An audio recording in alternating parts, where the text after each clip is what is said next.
Keri, I loved this movie and I love that it's a true story. Well, kinda. Which is the weirdest part. I mean, the actual story is so much crazier than you can possibly imagine, starting with the fact that the drug runner who dropped the cocaine in the forest, in real life, his karate instructor was also on the plane with him. What? I mean, like, what? What's going on? Yeah. The star of this show really is the bear. How would you describe this very angry animal? Mama bear. Mama bear on attack. And do not mess with moms because they will have serious super strength power. Moms will take you down. Is that what you're like with your kids? Well, I think when someone like hurts your kid or you're trying to protect your kid, yeah. I mean, absolutely.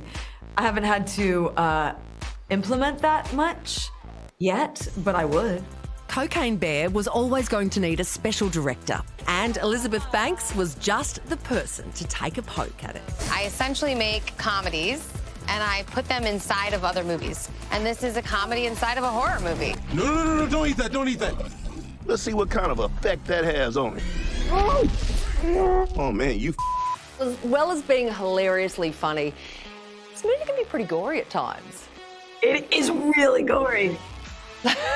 Craziness. And that was Banks. Like, she really wanted to push the envelope. She didn't want to change the name.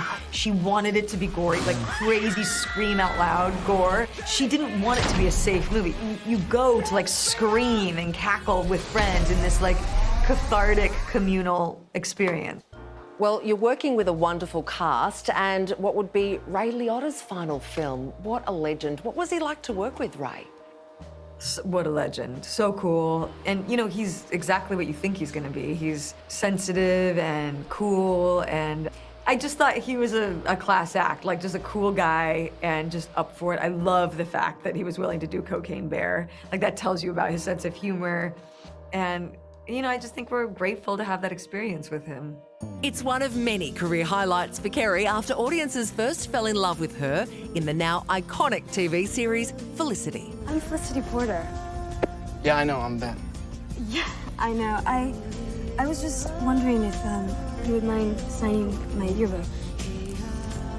I just got it today. That's why, you know, there aren't any signatures. It was such a pivotal show for a whole generation. People wanted to be you, myself included. I wanted to be you. Oh.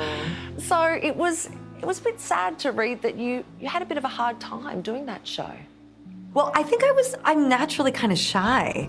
You do a show like that, thankfully, there wasn't any kind of social media or anything like that. The weirdest thing was like going to events and having to do like paparazzi and stuff like that. And you know, television back then, it was really like a grind. We did, you know, 22 to 24 episodes a year. And I was a kid. I was like 20 years old, 21 years old.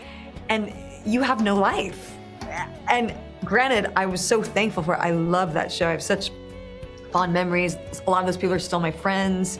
Scott Speedman, Amanda Foreman. I'm going to LA next week for this. I call them up. I'm like, let's go have dinner. They're already making inappropriate jokes to me. You know, they're so fun. But, you know, it was hard work and I just didn't want to do it anymore. Like, I think I wanted to be a kid for a minute. In fact, you took a pretty big break from acting. I did. What made you come back? Well, it was actually Speedman. I think he was in town because I had moved to New York just to be closer to these girlfriends of mine, just to like be a kid. And he was like, hey, so it's been like 2 years. You had enough of a break? I was like, oh, has it? And I think there was a tiny little part. Someone had dropped out of a movie with Joan Allen called The Upside of Anger with Kevin Costner. And I just was one of the sisters. And I remember really watching Joan and thinking, well, she's doing it okay. Like, she's cool and her life isn't destroyed by it, you know what I mean? And so it was a good entry point to kind of slowly get back in. Well, we're very happy you did come back. Thank you. Now, I have to tell you, my co-host Georgie Tully has the most fabulous curly hair, and she said seeing you in Felicity when she was 7 made her love her curls. How cool is that? That is so beautiful. I know. You know, people come up to me all the time.